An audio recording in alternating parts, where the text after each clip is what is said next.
We will hear argument first this morning in Case 24-872, Hamm v. Smith. Mr. Overing?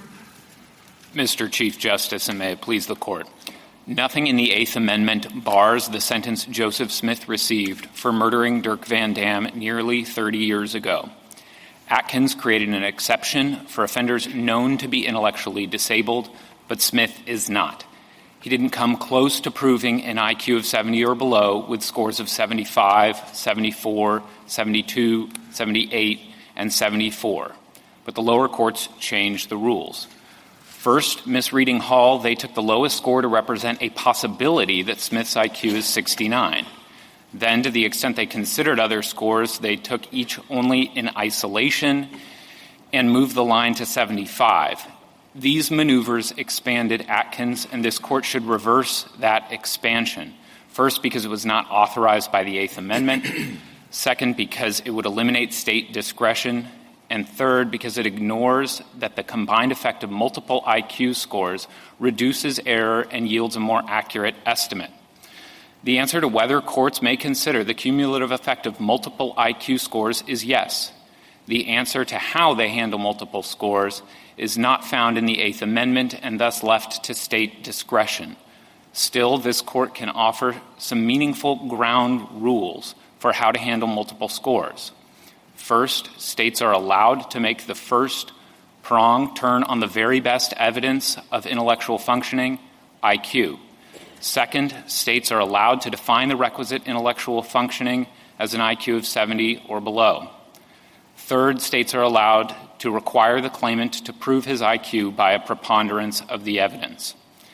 The Court can then supply a durable rule of decision by which a state can adopt a reasonably reliable method for handling multiple IQ scores that when it suggests the offender's IQ is greater than 70, his sentence does not violate Atkins.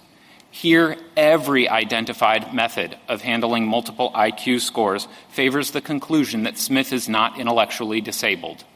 I welcome the Court's questions. How would you specifically handle the multiple scores here? In this case, the consistent evidence is that Smith's IQ is above 70, and we've offered 5 different ways to see that, but we think ultimately it's Smith's burden to come with a method that proves that his IQ is likely below 70. So what is the test whether or not it is likely or is? Likely below 70 is our understanding of the preponderance burden in Alabama. Other states are free to adopt other burdens of proof. And what was the finding of the Court of Appeals and the District Court? The sentence, Smith's IQ is below 70, doesn't appear in the District Court's opinion nor in the Court of Appeals' opinion. They found the first prong satisfied by a preponderance of evidence, but only after they changed the standard to be not just intellectual functioning, but not just IQ, but a broader conception of intellectual functioning. What if the scores were 69, 68, 69, 69, 75? I mean, would you concede in that case that it was the actual IQ is below 70, or would you still argue, well, 75 is above, so we're going to look at all sorts of other things? Well, the burden would still be on the offender to prove a likelihood that his IQ is 70 or below, and so he'd have to come with a method. Here, Smith didn't. He'd have to come with a what? With a method for assessing those scores. Here, Smith didn't, so his claim fails. We have an argument that the highest score should be given more probative weight because there are many ways that an IQ test can underestimate IQ if the offender is distracted, fatigued, ill, or because of the incentive to avoid the death penalty. Well, it does say you can see why that might be regarded as a little results-oriented. When you have scores above 70, you want to average them and discount the one below. But when they're all below, you don't do that. You instead say you got to look at all these other factors.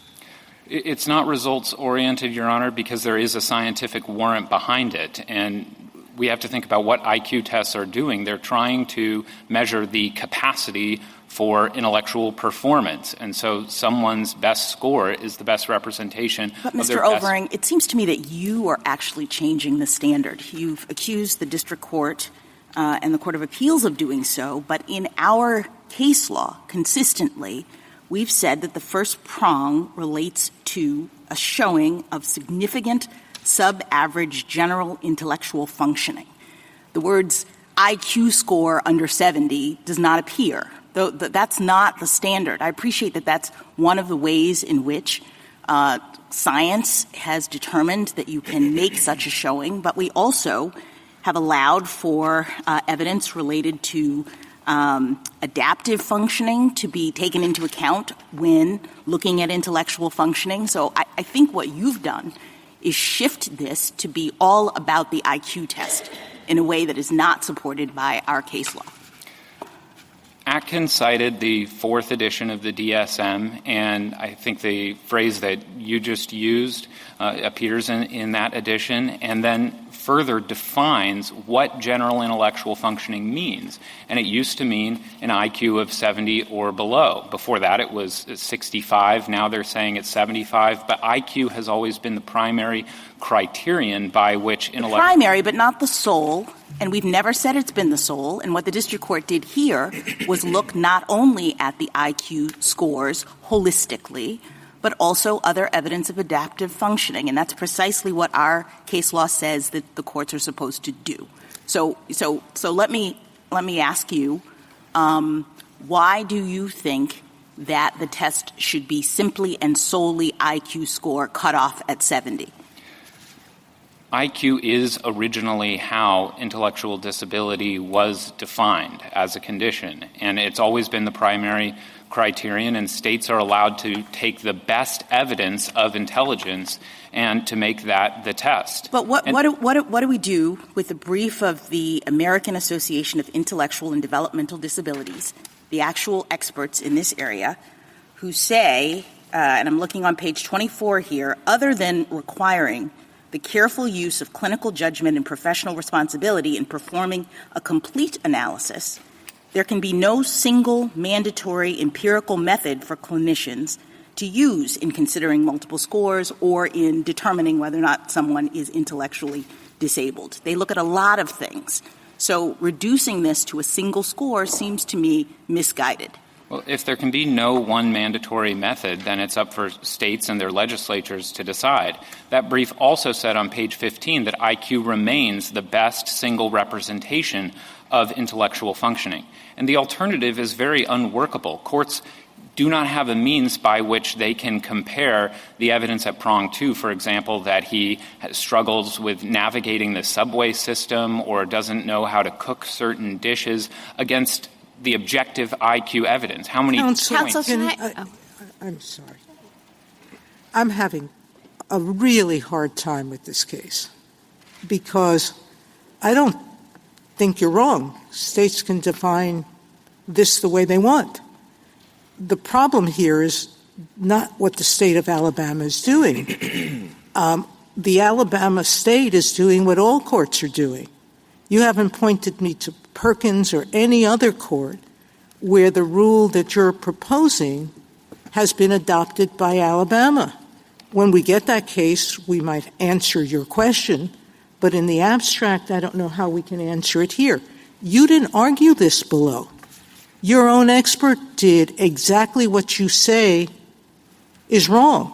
Your own expert said he had valid scores between 72 and 78, and he relied on all of the other indicia to determine that he believed this person wasn't intellectually disabled. Respondents, experts, concluded differently, and the district court credited respondents' experts. But please point me to somewhere in the record in the district court where you made this argument. In 2015, the 11th Circuit, not the order before us, determined that the Alabama courts had erred unreasonably because they had done exactly what Hall told them they couldn't do. They looked at the three scores that were extant at the time, 72, I think it was 72s and 274s or something like that. It wasn't the 78. The 78 came later. And they said on the basis of those scores alone, he wasn't intellectually disabled. And that's exactly what Hall the year before had said was wrong to do. You didn't appeal that decision, so we have to accept that the district court is now the finder of fact. And if the district court is the finder of fact, it can do exactly what you're saying. Follow Alabama law and show me one case in Alabama that has followed your rule. Tell me where in the trial record you argued that somehow aggregating scores, that somehow medium scores, that somehow there was one perfect IQ score that states could require. Just show it to me. Point me to the record. Respectfully, Your Honor, at the start of your question, you asked, what is Alabama law? And I say Perkins says it's an IQ of 70 or below. And you implied that But how do you prove that? And Alabama courts do exactly what the district court does here. It looks at the SEMS. That's what the court did here. It then decides whether the person is within the range of intellectual disability, which the court did here. The SEMS certainly are at least 3 out of the 5 are within disability. And then it looks to other things to determine whether the person's intellectually disabled. It's exactly what we told people to do in Hall. It's exactly what we told people to do in Moore. What you're asking us to do is to undo those cases, because both in Hall and in Moore, there were various scores, just like in this case. In Hall, there were 9 scores between, what were the figures? 9 scores between, I can't remember now. 71 and above. Not much, even worse than here, between 71 and 80. Here, there are 5 scores between 72 and 1 score of 78.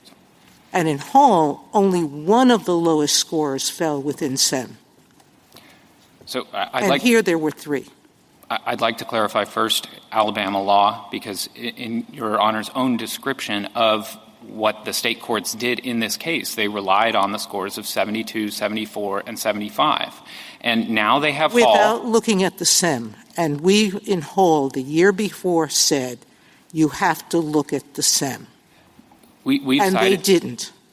We've cited multiple Alabama cases, Bush, Byrd, and Kalin, all of which had similar scores to Smith's here. If you read every one of those cases, the courts there did exactly what this court did here. They looked at all of those scores, then they looked at the adaptive functioning to determine whether the person was actually at the lower end of the score or the higher end of the score. State courts have... Can you dispute that that's what those courts did? In some cases, the courts do look to other evidence, but they don't grant an Atkins claim based on that other evidence. There's not an Alabama case in which an offender was known to have an IQ above 70 and yet won his Atkins claim. And there's certainly not an Alabama case in which the courts plucked the lowest score alone and said that represents a possibility of intellectual deficits and moved on. That's not what happened here. That's my question, counsel. I wanted to know about the Alabama law, too.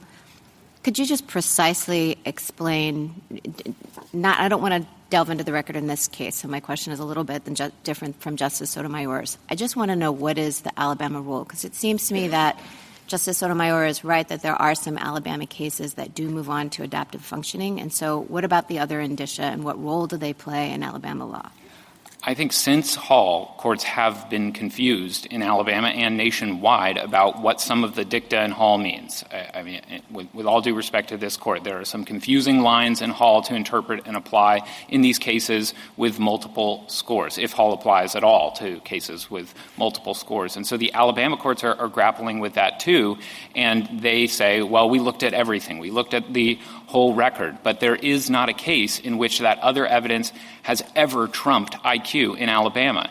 And what Alabama wants to do is best exemplified by its pre-Hall case law, such as Ex parte Smith, in which a 72 seriously undermined the Atkins claim. But I'm confused because it doesn't seem like Alabama prohibits the court from going on. So if a federal court is trying to figure out what the Alabama law is, wouldn't a federal court be justified, say, if we remanded it to the 11th Circuit in considering factors beyond the IQ scores? Well, I think the best evidence of what Alabama law is how the courts applied it in this case. I think at the end of the day, this court has to determine what is the federal constitutional minimum, what's the floor for Atkins claims. Counsel, with respect to Alabama and its law, whatever it may or may not be, can a federal habeas court grant relief without finding a violation of federal law or the federal Constitution, in this case, the Eighth Amendment? No. And that matters quite a lot. So what matters is he intellectually disabled? That's the federal law, right? The federal law is Atkins and Hall. Exactly, that you can't execute an intellectually disabled person. What is your understanding of the role of state law in making that determination, whether Atkins and Hall leave discretion to Alabama in defining what intellectually disabled is? That's my question. Obviously, it's an Eighth Amendment question, but what is the relationship between the Eighth Amendment and state law on this question? So for Atkins, page 317, said that to the extent there's disagreement, the states have disagreements about who qualifies, who is in fact intellectually disabled. And so there's some suggestion in Smith's brief that the state's discretion extends only to procedural or evidentiary matters. But I read that paragraph in Atkins to mean that states actually have leeway as well in defining intellectual disability. And the definitions change. One reason states need discretion is that the line used to be 67. AAMR at one point put the line at 85. Now it's 70, or maybe it's 75 or somewhat above 75.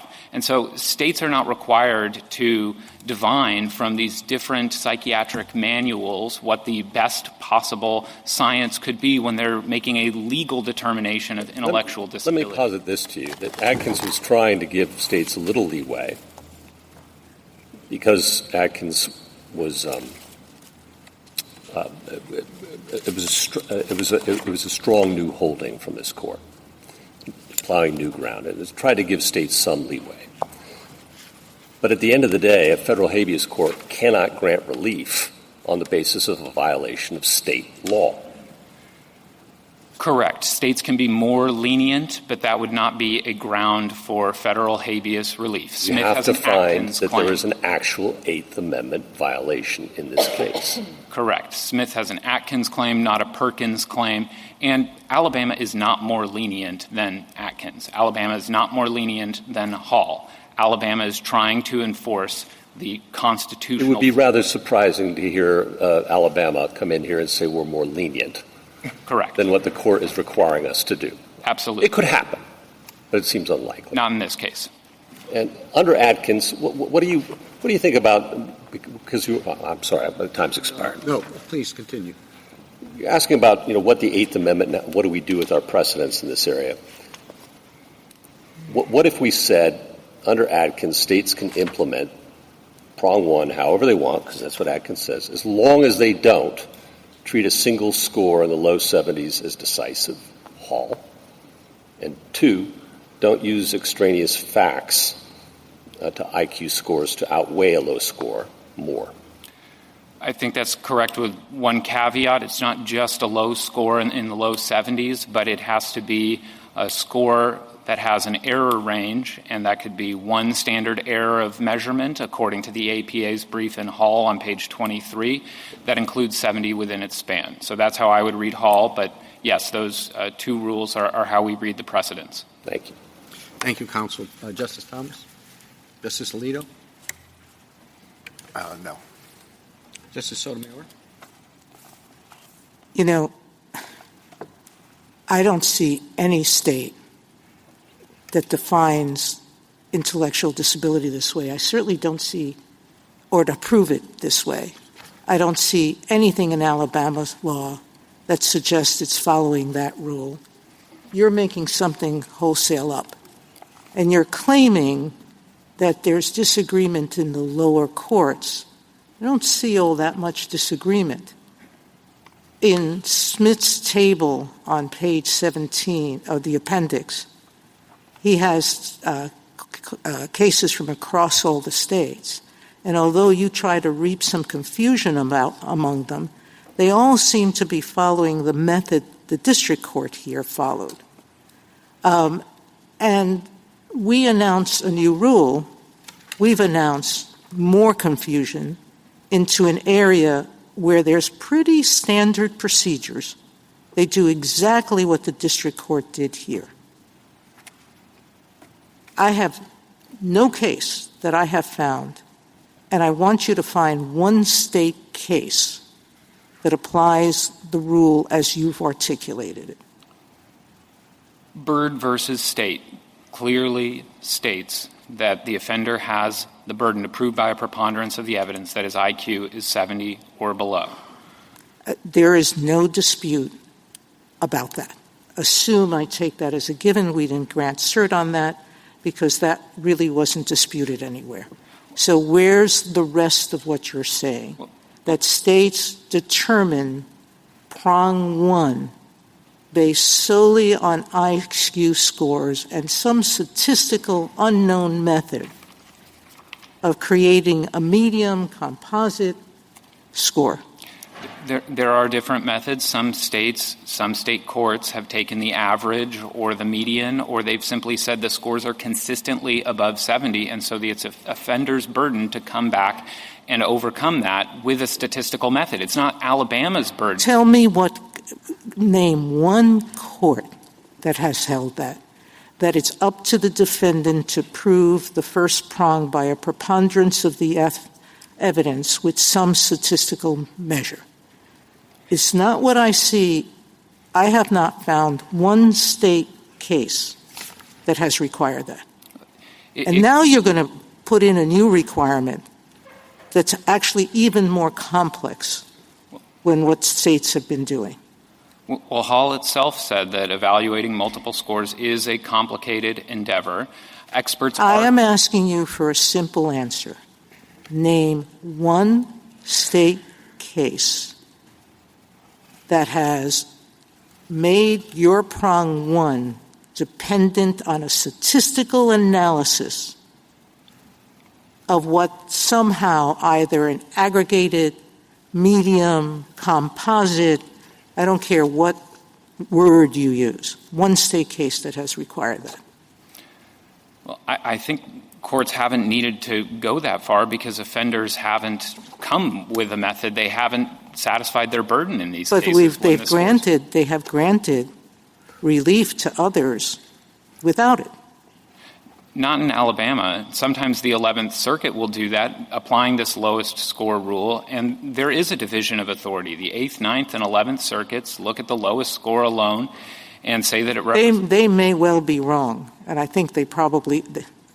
I haven't looked at those cases carefully enough to say whether they made error or whether you're characterizing them in a way that's not quite accurate, like here. The 11th Circuit made clear, as did the district court, that it wasn't relying on just the one law score. There were 3 scores that were within the SEM of 70 and below.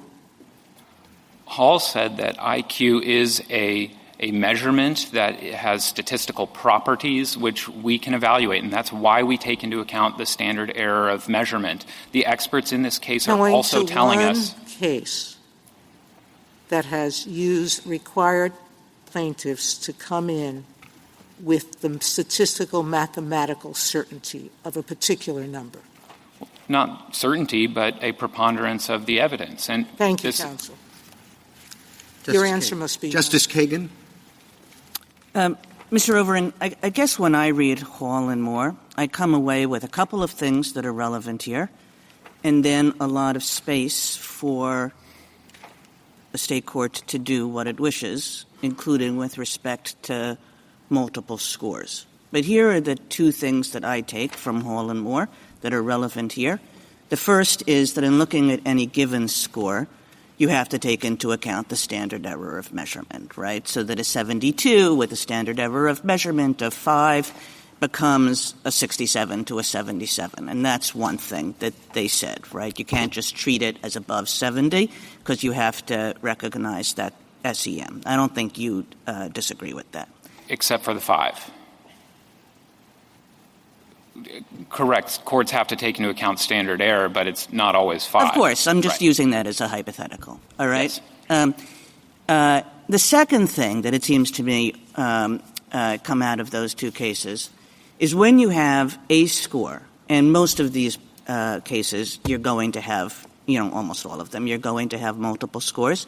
But when you have one score, because in both of these cases they just treated that low score as dipping below the 70 or a 70 below, that gives the defendant the opportunity to come forward with adaptive functioning evidence. It's just an opportunity to come forward with that evidence.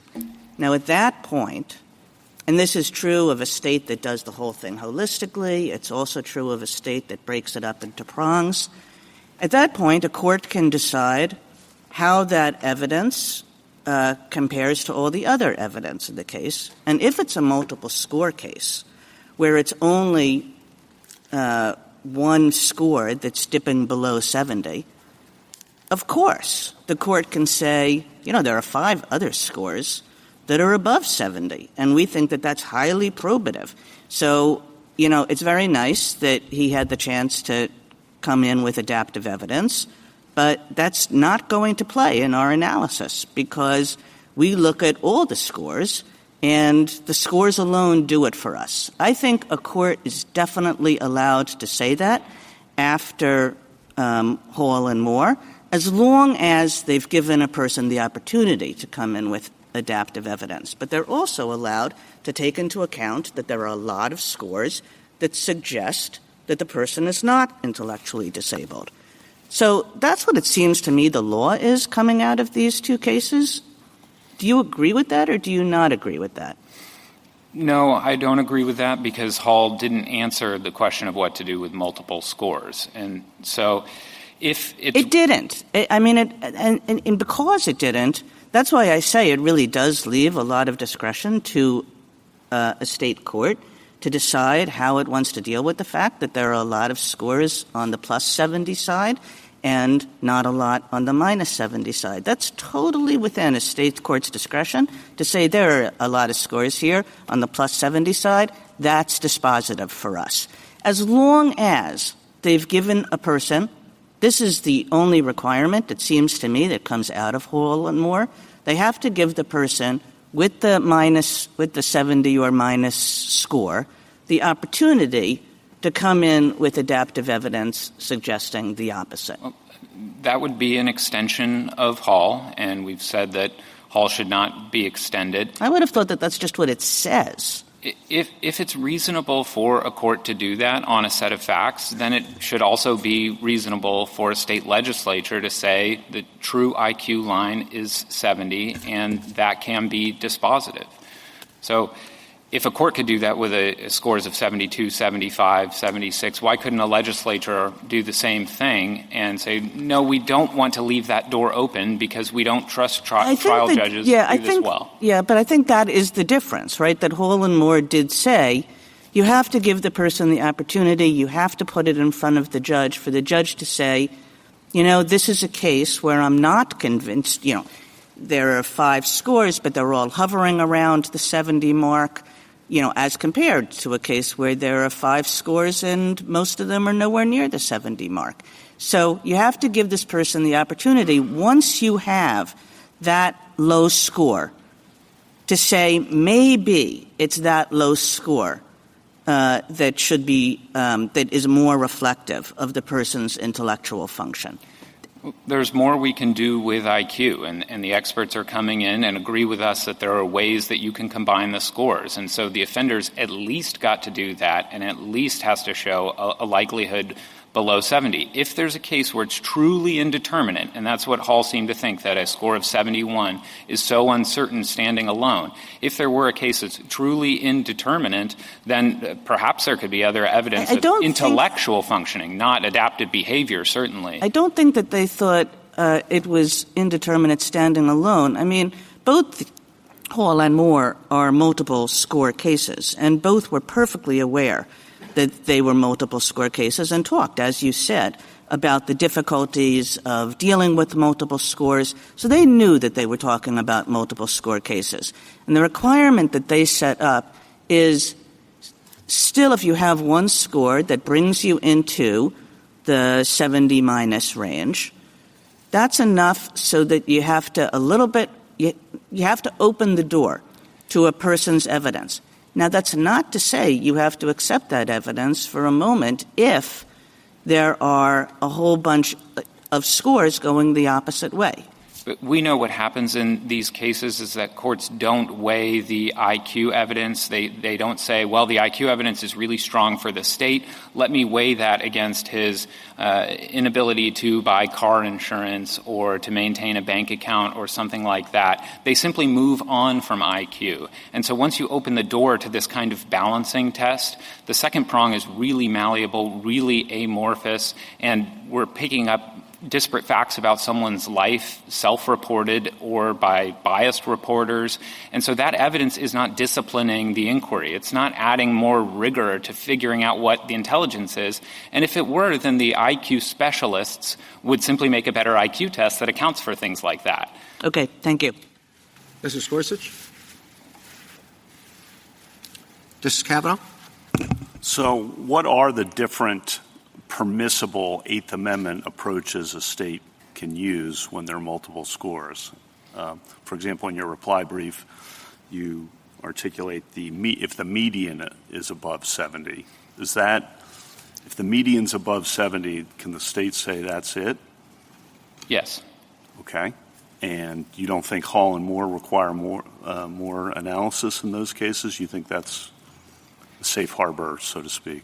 Yes, states can adopt reasonably reliable methods, and the APA handbook says that the median is option 1. Okay, and if another approach you articulate is the overlap approach, the overlap among each score's error range, same question there. If the overlap, you're a little bit ambiguous about what the overlap needs to be to give you certainty. What, you want to explain that? I know you think it's satisfied here, but what's the rule? So the idea is that when there's a cluster of scores that we can take into account each score's error range and then lay them on top of each other and see which numbers the error ranges have in common. So the intuition there is that maybe his true IQ is somewhere in the middle. What if the bottom of the error range is 69 or 70 of the overlap error range? I don't think that's a problem for the state because the question is still the likelihood that his IQ is 70 or below. So simply having the number 69 in an error range, whether using the overlap or some other method, doesn't reflect a greater than 50% chance that his IQ is below 70. But in any event, in this case, you say the bottom of the overlap is 73, I believe, correct? At least that's what you say in the reply brief. You say 73 to 77. And I think that should be a 78, but that's on the most generous assumption about the error range being plus or minus 5. Okay. And is the composite score method another method that the state can use, and in your view, stop there? Yes. Okay. When it's available. And are there any other methods? The average is a rough approximation of the composite score. Well, there's a lot of skepticism about the average being accurate. Well, the author of one of the authors of the APA's amicus brief in this case, Dr. Schneider, said that the average is a rough approximation of the composite score. Even if the composite score is the theoretically best method, states are allowed to adopt other methods. The fifth method would be to look at the high score when the highest score's entire error range is over 70. And those are the 5 that we've discussed as reasonably reliable methods. And why there? This picks up on the Chief Justice's question, but why are you picking just the highest score in that fifth approach? The highest it seems, as he said, result-oriented. The highest score is more probative because there are many ways that an IQ score can err downward and very few ways that a score can err upward. And so especially to take into account the obvious incentive to malinger in these cases, the lowest score should be viewed with greater suspicion. Oklahoma has adopted a rule like this and has withstood federal review for many years. And follow up on Justice Kagan's question, what's the logic or the rationale or the sense behind not having a district court or a trial court or a state court have the ability in those circumstances to go on and look at more? Because I think what you are saying is each of those approaches are essentially a safe harbor. You win. The defendant can't meet his or her burden in those circumstances. You win. The state court can't go on and look at other things. That's, I think, what you're saying. What's the logic, the rationale, the sense behind that? Well, the adaptive behavior prong is simply not as good as IQ. And so once you start weighing that subjective and amorphous evidence against the objective evidence of IQ, we don't think it's within courts' capacities to do that well. Even if clinicians could somehow weigh the evidence of the ability to buy groceries against the IQ score of 78, I don't know how courts would do that. Adaptive behavior was added later. Originally, the diagnosis was just based on IQ. There's great disagreement among the experts about what adaptive behavior even means. Is it 10 or 11 domains or 3 different domains? And there's great disagreement about how to even measure it. There are hundreds of different scales, inventories, batteries for adaptive behavior. I think people have a misconception that these are just other standardized tests, but often it's not, and there's a lot of judgment that goes into picking them. So I'll just give one example in this case, a reading comprehension test. The courts below credited evidence that that Mr. Smith is barely literate, I think at Petition Appendix 22, and then he was administered a reading comprehension test that showed he reads at an 11th grade level, which is clearly inconsistent with intellectual disability, but the state courts focus on the evidence from grade school. They pluck out a different fact. And so this is not a really rigorous scientific test. The way that IQ is the fruit of a multi-century enterprise to figure out the best possible estimate of intelligence. Thank you. Justice Barrett, Justice Jackson. So I guess I'm trying to understand the basis for our being able to determine that the district court in this case erred, which is what I understand you to be asking us to do. So are you saying that Alabama has selected any one of those 5 methods by legislation, for example, and the district court refused to apply it in its consideration? No, Alabama hasn't adopted one of those methods. All right. So you explored a number of possibilities with Justice Kavanaugh, none of which Alabama has actually adopted. So we can't say that the district court erred by not applying Alabama law in that sense. Did you ask the district court to apply any of those methods in its consideration of this defendant's intellectual disability? Well, it's the petitioner's burden to come in. No. Did you? Your burden right now as petitioner is to establish that the district court erred. And so what I'm trying to ask you is whether you are saying that the district court erred by not evaluating this defendant in a way that he was never asked to do by the state below. Well, it's a legal error because my answers to Justice Kavanaugh were that those are all reasonably reliable methods that the state could adopt. And if that's true, then it doesn't matter whether Alabama has in fact adopted them in statute because there's no Eighth Amendment violation. That was my first question. Doesn't it matter for the purpose of our evaluation of the district court's error whether or not the district court was asked to evaluate this defendant using the method that you now say it was erroneous for the district court to not have used? This never came up during, no one said to the district court, please evaluate him using this method, and the district court said no. In that situation, we then assess whether the district court was wrong in refusing to adopt that method.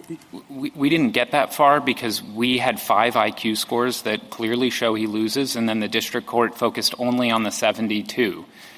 And so the question— The district court was weighing all of the evidence under the standard that it seems like your expert also agreed was the right legal test at the time.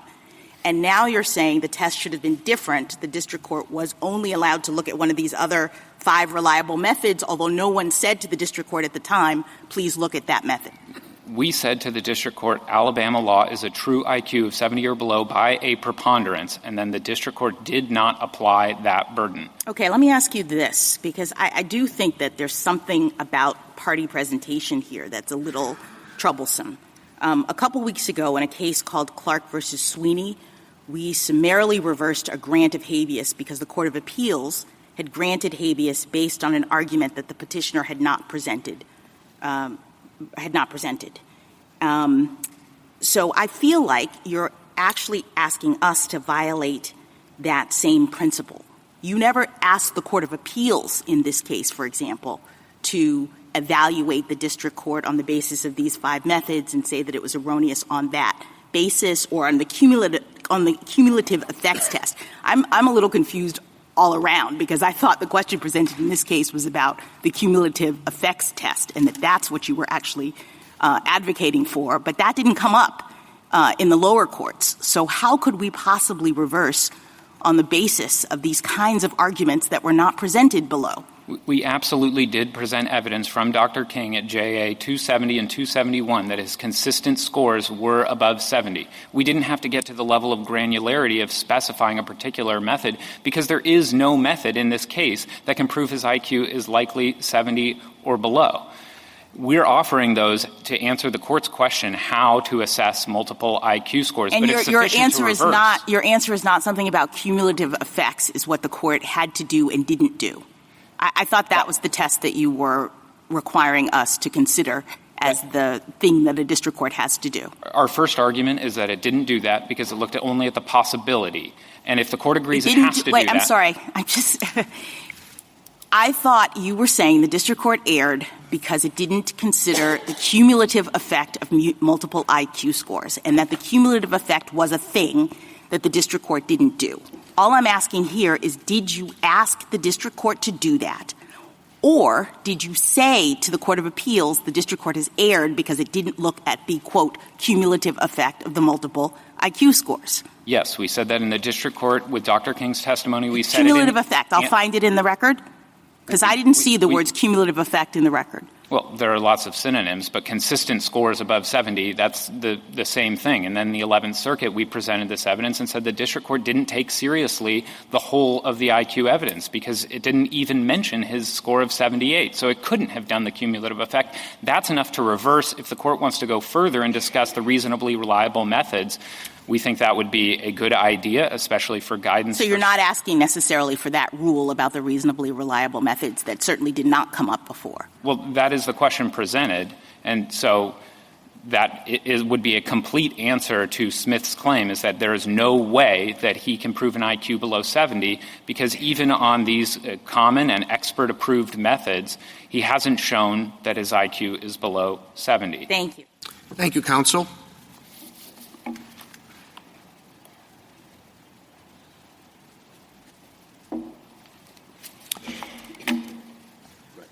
Mr. Graver?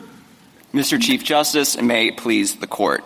Under Atkins, states have significant discretion in defining what it means to be intellectually disabled and what a defendant must do to prove it.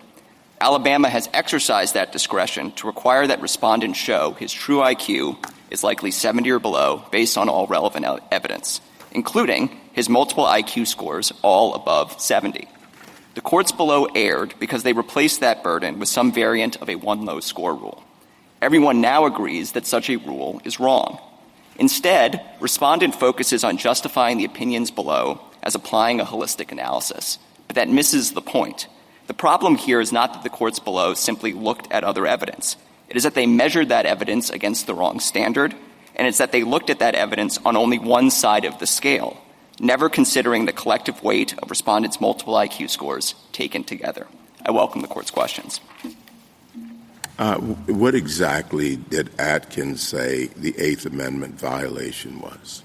I think Atkins laid down a general rule. Which is? Which is that you cannot execute the intellectually disabled. And the meaning of intellectual disability is something that states define with significant discretion. What did Atkins say about determining what intellectual disability meant?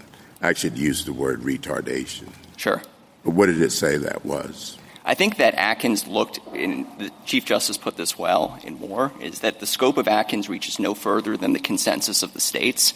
So I think that to the extent there's content to that command, it's going to come from state consensus. But I really do think that Atkins largely, much as this Court has done in the insanity context, outsourced the definition of intellectual ability to the states.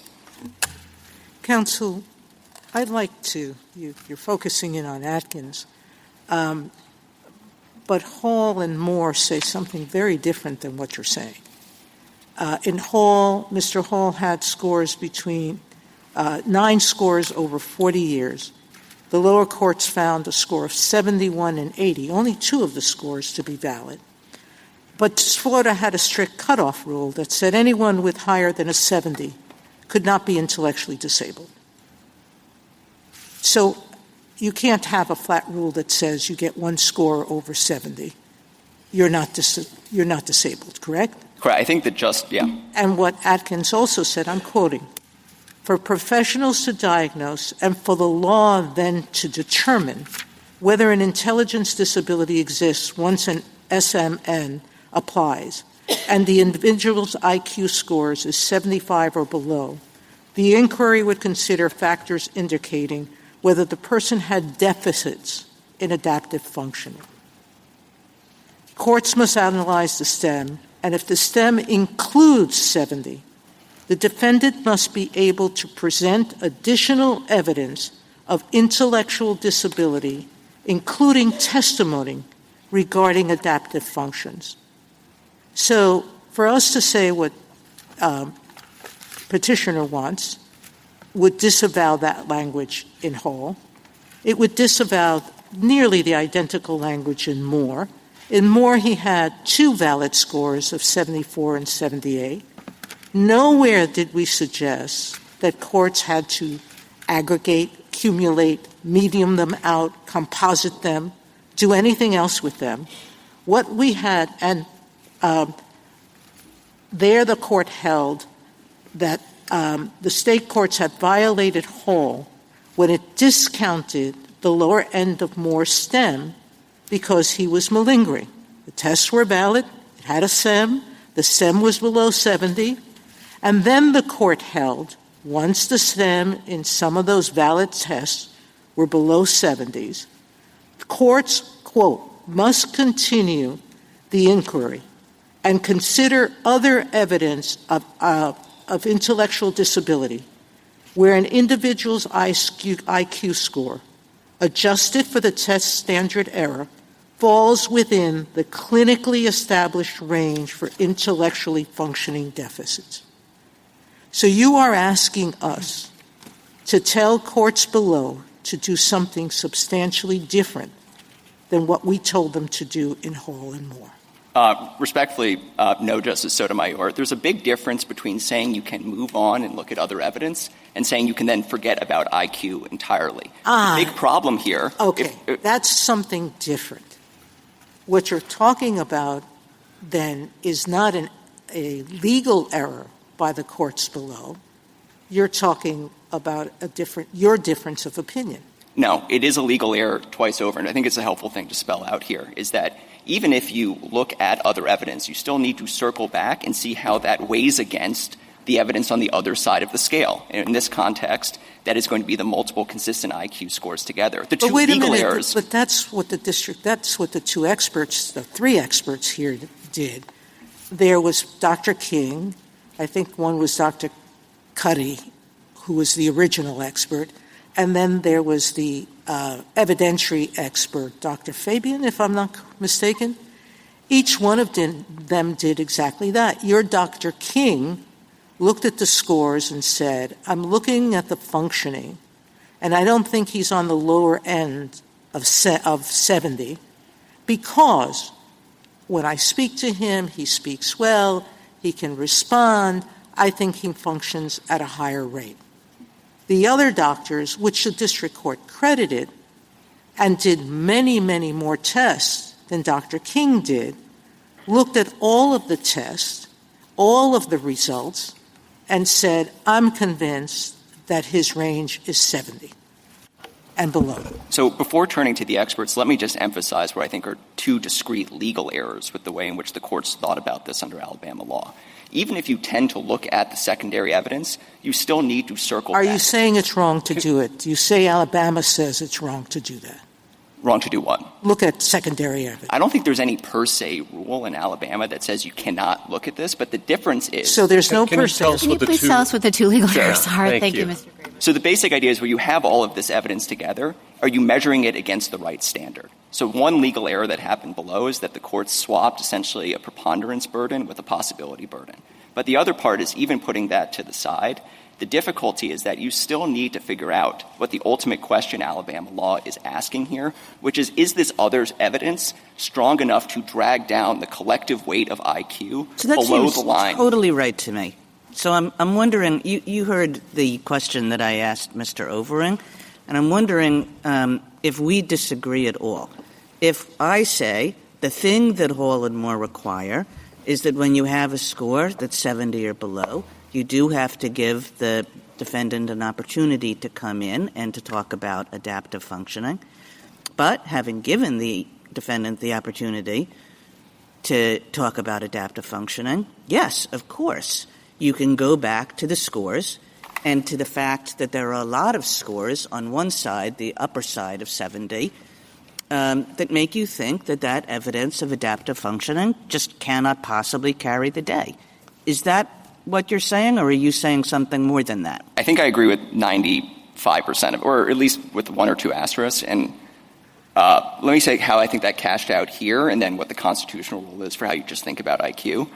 The issue is that what you were describing before just did not happen here. The only time that the courts grappled. Okay, so I take that point.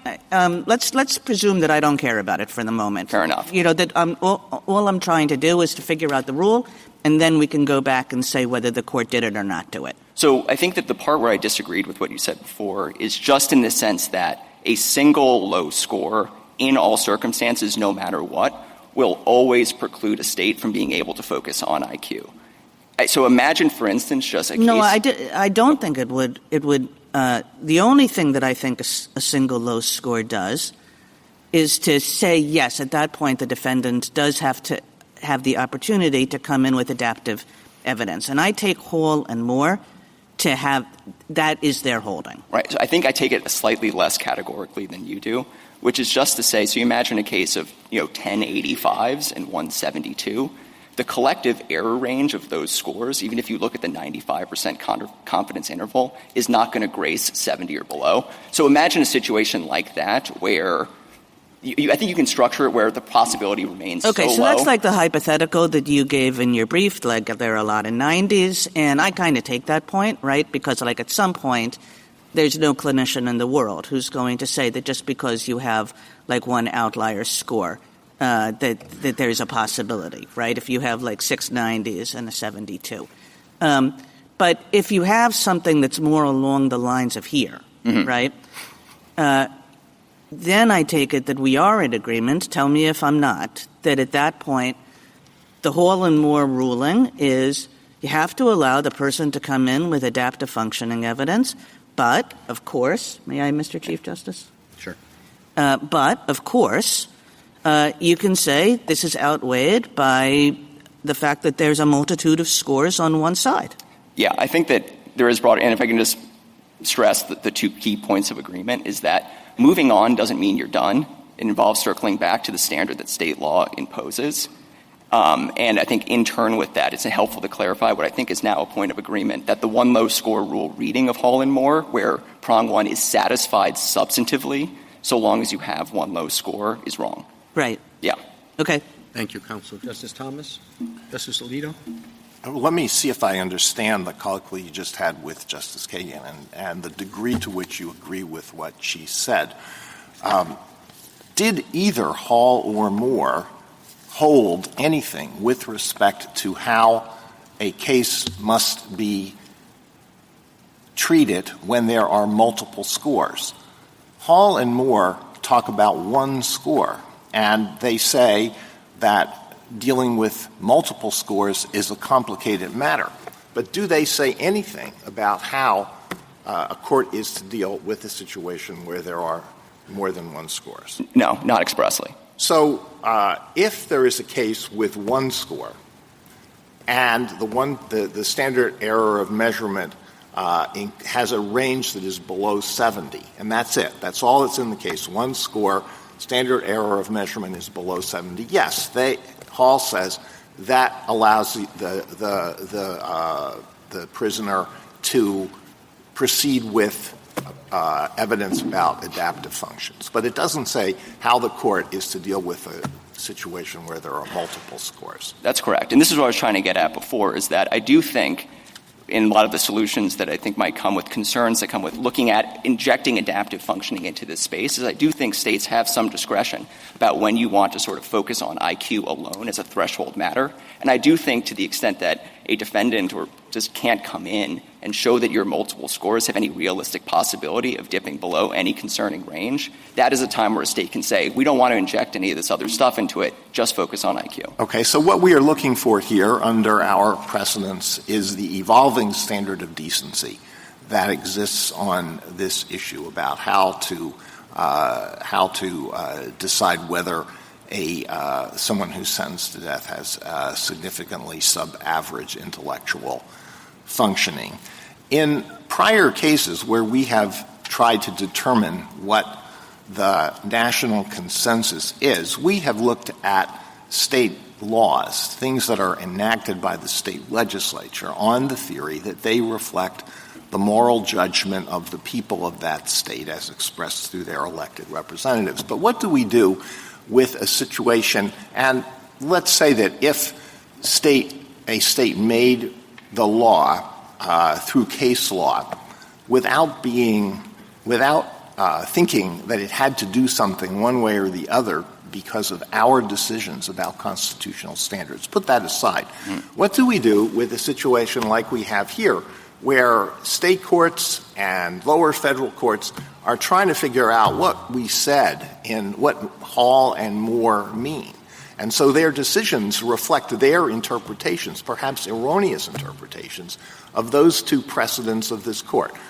Do we look at those to see whether there's a national consensus? No, I don't think so. I think there's a difference between the idea for a national consensus is when a certain moral judgment has the imprimatur of the people. I don't think that happens when a court imposes that standard on an incorrect understanding of federal law. So to the extent that this court is still doing head counting for purposes of Eighth Amendment, I don't think that courts misunderstanding Hall or Moore would factor in favor for whatever new rules being proposed. Now, I don't know whether you've surveyed the state statutes, so perhaps you're not in a position to answer this question. But if one were to survey the statutes of all the states that have the death penalty and see whether they have adopted one approach or another approach to the situation we're dealing with here, what would we find? So I can't speak to the legislatures just because I don't know what was motivating them. Alabama was able to catalog, I think, a few examples in their brief of instances where state courts were applying what is technically the one low score rule. That erroneous understanding of Hall and Moore, which again we all agree is an erroneous understanding of Hall and Moore, I don't think that counts as a moral endorsement of the one low score rule. Now, Justice Kavanaugh asked your friend about the advantages and disadvantages of a safe harbor as opposed to the alternative. And maybe you would I'd be interested in what you have to say about that. If there's a safe harbor in the sense that a person sentenced to death who's claiming intellectual disability has to meet some concrete standard before the case can go on, will there not be greater consistency and predictability? And is that not one of the lodestars of the court's death penalty jurisprudence, as opposed to a situation where everything is up for grabs in every case, and both sides can bring in experts to testify about the person's intellectual disability or lack of intellectual disability, and every trier of fact is going to decide that on an individualized basis. So I 100% agree with that, Justice Alito. If I can just emphasize one point, because I don't think there's any practical daylight between what I'm saying and what Alabama was just talking about. I think just the point I was making before is there might not be a per se legal bar on looking at the other evidence, but the IQ evidence may nonetheless be practically dispositive in a given case. So what I'm understanding essentially what my friend was saying is, well, if we look at the IQ scores, it was the defendant or respondent's burden to essentially show at step one that the error range of those scores together reaches 70 or below. Because even if that range never reaches 70 below in the first place, there's no realistic possibility that any of this secondary evidence on the other side of the scale is going to drag you over. So I think that that's more of a practical matter with the facts of this case where IQ happens to be dispositive just because there's not going to be anything on the other side of the scale that tips it over. Thank you. I'm not sure how that happens. There were 9 scores in whole between 71 and 80. We still sent it back for the court to consider additional evidence, including adaptive functioning, correct? What Justice Alito is saying is states could do something like he suggests, but is that constitutionally required? I think the difference, though, is— Answer my question. Would states have to do it that way, or could they do it now in whatever way they thought, one of the 5 ways suggested by the other side, or the way they're actually doing it now? The answer is uncertain for the reasons I was explaining with Justice Kagan. And I can't, I'm not good enough at math to do this on the fly, but the basic idea is that if those collective scores do not produce a range that even grades Has 70, any state I don't think adapted that bar. measure? Has any state approached the issue that way with multiple scores? I don't think so. I think Did Dr. King approach it that way below? In part, I think he focused on IQ and said that it did not fall below 70, and then also said that the other evidence on the other side of the ledger wasn't strong enough to show any other form of disability either. What I thought he did was exactly what all the experts did, is 3 of the 5 fell within intellectual disability, and then he relied on adaptive functioning to say he thought he was not intellectually disabled. Let me make one quick point, just addition to this, is that what you won't find in any of the expert reports is a conclusion with respect to what Alabama law asks. None of them found that respondent's true IQ was likely 70 or below. So finding that respondent did not satisfy his I'm state sorry, law who didn't find that? No expert in this case. You won't find any. Wait a minute, that's what they did say. No, it's 2 of them, at least 2 of respondents' experts found he was intellectually disabled. That was the finding the district court made. But it depends what definition you're using. The experts were using clinical definitions that are distinct from Alabama law. I don't disagree with you, but the district court was following Alabama law. These things are not statutory. Most of these, the very few, maybe Oklahoma is now, where 1 score above 76 disqualifies you. I don't know how that's not different than the 70, 1 score above 70 situation might be. But we'll look at Oklahoma when it comes to us. Sure. The only one thing I'll add is that I don't think the district court was following Alabama law because, as my friend emphasized, I think a very telling point is that you will not find a single sentence in anything the district court wrote that said respondent's IQ is likely 70 or below. We think that they were laboring under— is that what you think they did wrong? I think that where they're trying to get at the start is there's 2 problems. They misunderstood the standard for a possibility idea from the 1 low score rule. That was only the 11th Circuit who said that. The district court certainly didn't say that. But then the basic part, too, is returning to what Alabama law is, which is a numerical inquiry. Does the evidence show that you've been able to drag down the IQ scores below 70? There's no engagement with that. The basic idea— But that was never argued by Alabama. Oh, no, it was one of their leading arguments, which was that you did not consider the totality of the evidence. And when you're trying to figure out whether the secondary evidence drags Counsel, the IQ down— that's all right. I'll stop. But that's attributing to one broad statement a specific argument that I don't see. Where did they say that the adaptive functioning should be ignored because the cumulative effect of the score showed he wasn't. It's two sides of the same coin. What it's saying is there's no need to move on to other stuff because here respondent hasn't even carried his initial burden of showing it will do any good. All right. Thank you. Justice Kagan. Justice Gorsuch. A few questions there where I don't think you got to finish your answer. Here's your shot.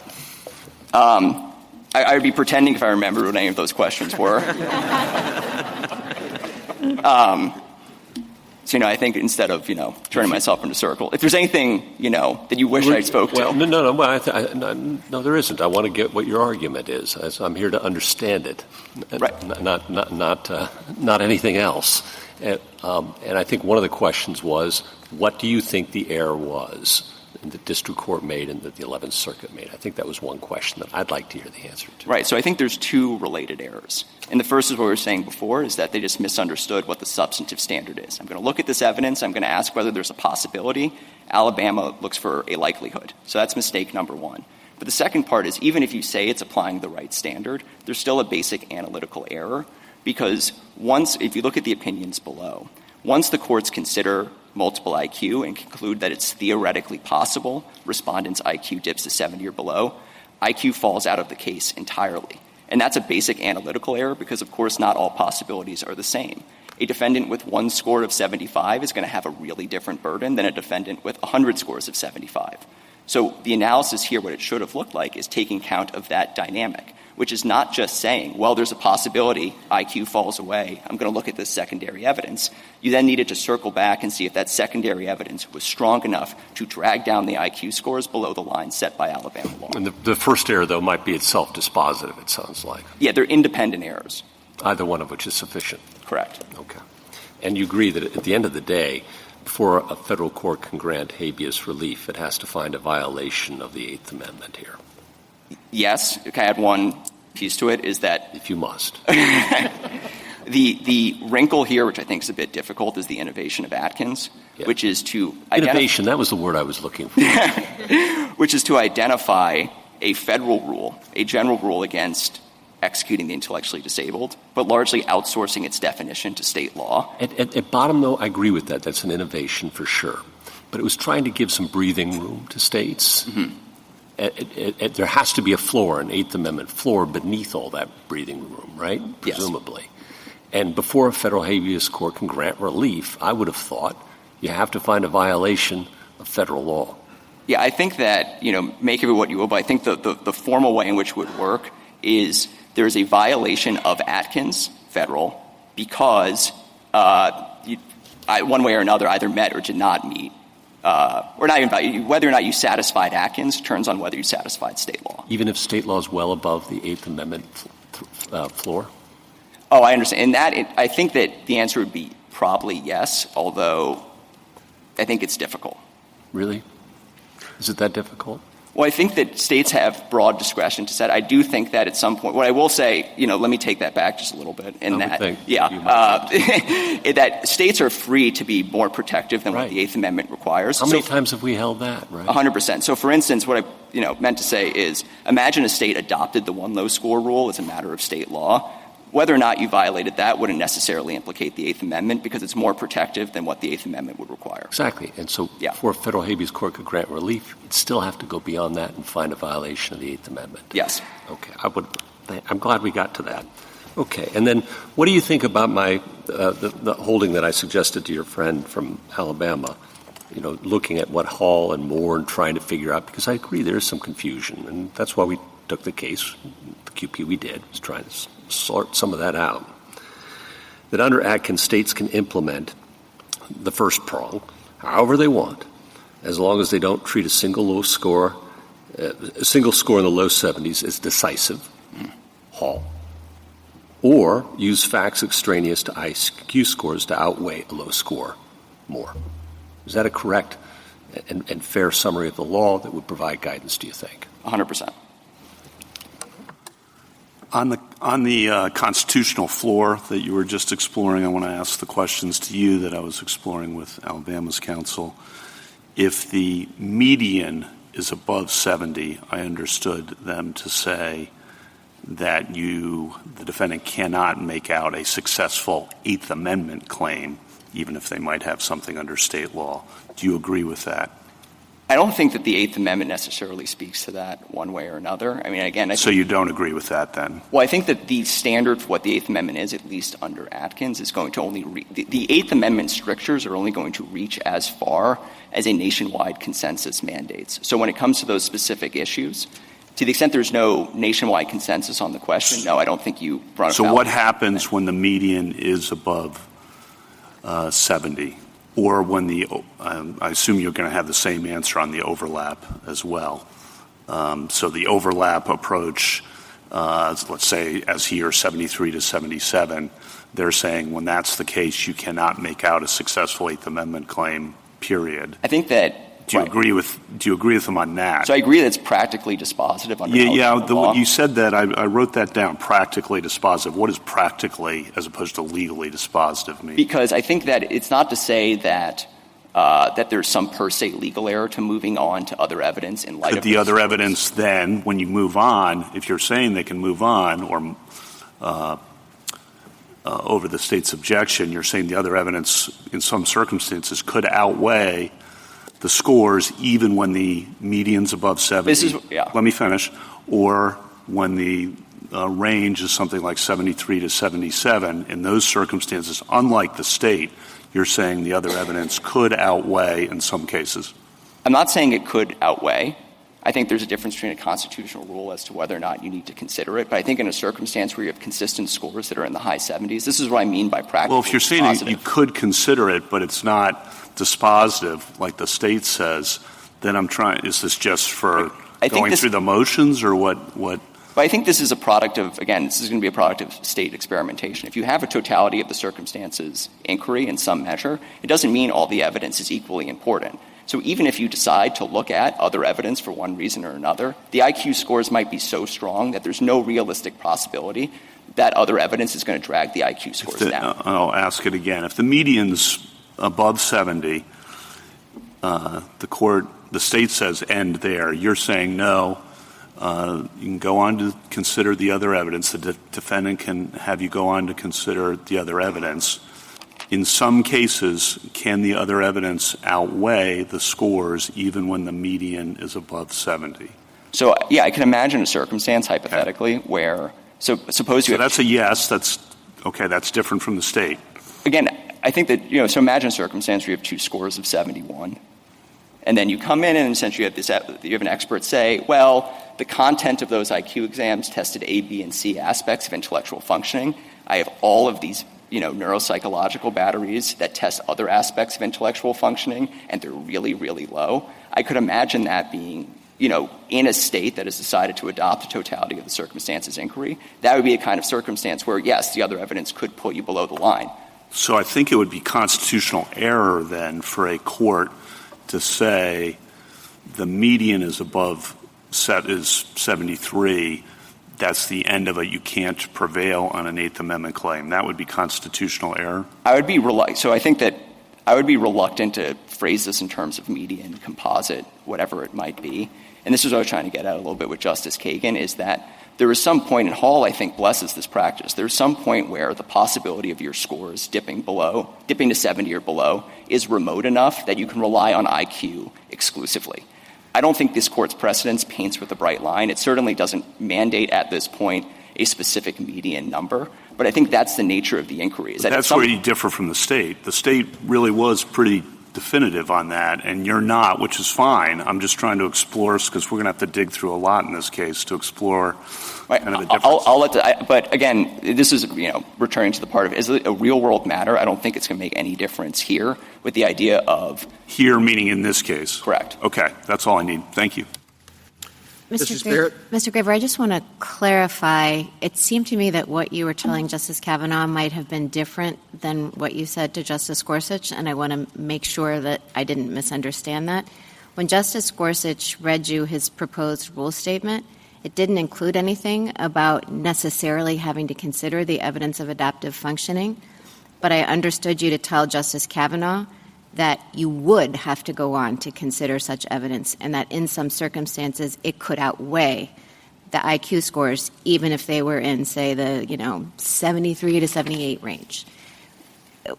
Is there a difference, or am I misunderstanding? I think a little bit. The part that I would want to focus on is the adaptive functioning piece, is that there's some aspect, I think as we were getting at, there's some rule of Hall, taking Hall at face value, that at some point IQ scores alone can't be the only thing you're looking at. I do think states have some discretion after that to structure what the other evidence is. And I would imagine that a rule that, for instance, focuses just on conventional evidence of intellectual functioning would be constitutional. The way in which if a state imposed that substantive standard, the question that would follow is, well, are Hall's references to adaptive functioning, that dicta itself, is that something this court wants to give the force of law, that you need to consider this bucket of evidence in particular? I don't see any constitutional mandate to do that. But I think the only point is that so long as your scores touch a certain level, perhaps IQ can't be the only thing you're considering at prong one. Okay. Justice Jackson?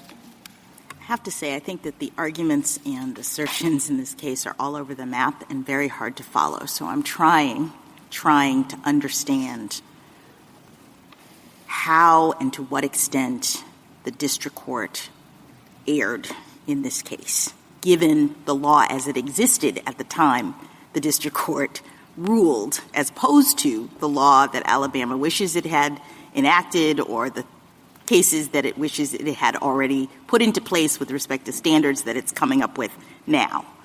So I understood you to say that there were two errors, something about likelihood or possibility versus possibility. And the second is the one I'm most focused on, which is that under Alabama law, you understand that the law is and was at the time of the district court that if you're looking at secondary evidence, was the secondary evidence strong enough to drag down what you had gleaned previously from the IQ scores? Is that what you understood Alabama law to be, and therefore it was an error for the district court not to apply it? Yeah, and I don't think it's an IQ-specific insight. I think it's just a common-sense point about the nature of how preponderance I just want to know if it work. existed as a standard so that we could say the district court erred. Yeah, I think that when you need to show that a fact is more likely than not in light of the totality of the evidence, you can't then exclude the most probative evidence as part of that weighing. So the issue here that the district court did is it said that the IQ scores allowed it to move on to other evidence, but then it forgot about the first half of the scale. It never looked at the collective weight of the IQ scores all above 50. But it did entertain expert testimony. And this is the second part of my question to you, is I'm trying to understand, there is a nub of this that's a question of fact, right? Is this person intellectually disabled? And I don't take it that you disagree that experts are going to be involved somehow in making this assessment, right? Right. They're not only testing, but they're also looking at other evidence to the extent courts allow them to. So what I understood happened in this case is we had a series of experts come in, evaluate not only the test scores, but also the other evidence, and testify as to whether or not they thought this person had an intellectual disability. Now, I appreciate that the state's experts said no, but the other experts said yes. And the court looked at that and made a decision. I don't understand why that's error from the court's perspective when we ordinarily allow for hearings with evidence and testimony that goes to issues of fact, and the court decides. Right. So I wouldn't think about this as a battle of the experts cases. But why not? We had experts who testified to this issue. That's the part where I disagree with you. No expert testified to whether or not respondent satisfied his burden at prong one as understood by Alabama law. All of the evidence about intellectual functioning was measured against clinical definitions that are different in kind from what Alabama asks. So again, the experts offered in their insights. Can you point to a case in which Alabama says experts, you can only testify for the purpose of our law to the standard as we are now articulating it? Because to the extent that Alabama sat there and heard the experts testifying and didn't object on the basis that you're saying or didn't argue to the district court, there's a problem with this testimony because he's testifying to things that Alabama law doesn't consider, I think you may have waived this. No, I think the basic point is that it's not an all-or-nothing inquiry either way. I'm just trying to understand what was argued below. If you're now saying the problem with the testimony before the district court of the experts is that it wasn't focused in the way that Alabama law requires, where's the objection from Alabama below saying that? The fact that it doesn't answer the entire legal analysis or legal question before the district court does not mean the expert testimony is not relevant. But the district court then needs to take that evidence, put it into the equation as structured by Alabama law. So what I mean by that is that it is true that the expert said, well, the secondary evidence has a bit of a downward pull. But that is the expert did say that. But that is the start, not the end of the analysis. And that's the key problem with the district court, is that it never looked back to see the weight of the thing that it is pulling. Because essentially what it said is this downward pull is dispositive. It never returned to the collective weight of the IQ scores as part of that analysis. Thank you. Thank you, counsel. Mr. Waxman?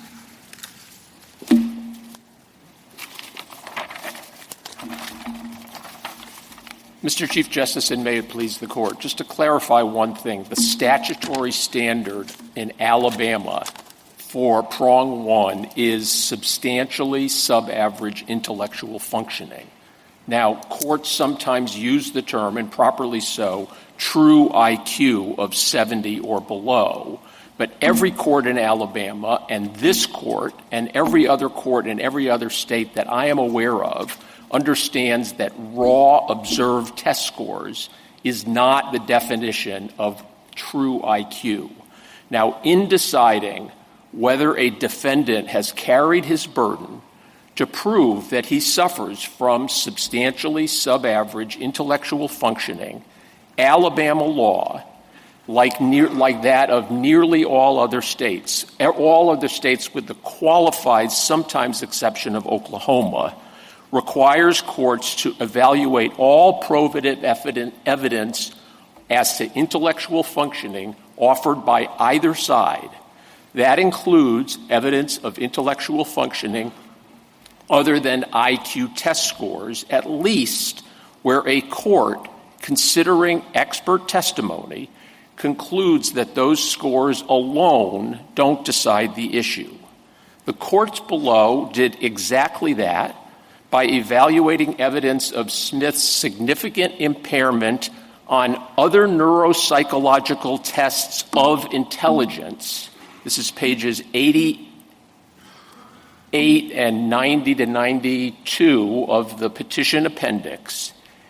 His grade school records, which showed that on every measure he was 2 to 4 years below grade average, culminating in a diagnosis of mental retardation in the 7th grade. The warden and the Solicitor General ask you to reverse the lower court's faithful application of Alabama law, and I am holding all 12 reported cases on this issue post-Hall in Alabama, and there is not a single case, including the two that my friend mentioned, in which the court said, we're only going to look at the test scores, we are not going to consider other evidence. In Perkins itself, which is the lead Supreme Court case, I'm sorry. Thank you. Before you go on with the another granular argument, what is precisely, to your understanding, is Alabama law? Alabama law. Just the pure law, not this case. What does it require? Alabama law requires that in evaluating whether an individual is intellectually disabled, 3 prongs must be met: substantially sub-average intellectual functioning, substantially sub-average adaptive functioning, and onset before the age of 18. And the Alabama Supreme Court in Smith v. State specifically said and subsequently repeated that the Alabama legislature has adopted the most liberal definition of intellectual disability for purposes of the Eighth Amendment. Do you agree that compliance with Alabama law would be compliance with the Eighth Amendment? In this instance, yes. I could imagine a situation in which Alabama said, we're just never going to execute anybody who gets a score. Well, let me just put it a different way. Do you think that the statement in theory, the pure Alabama law, not an application year, is enough to comply with the Eighth Amendment?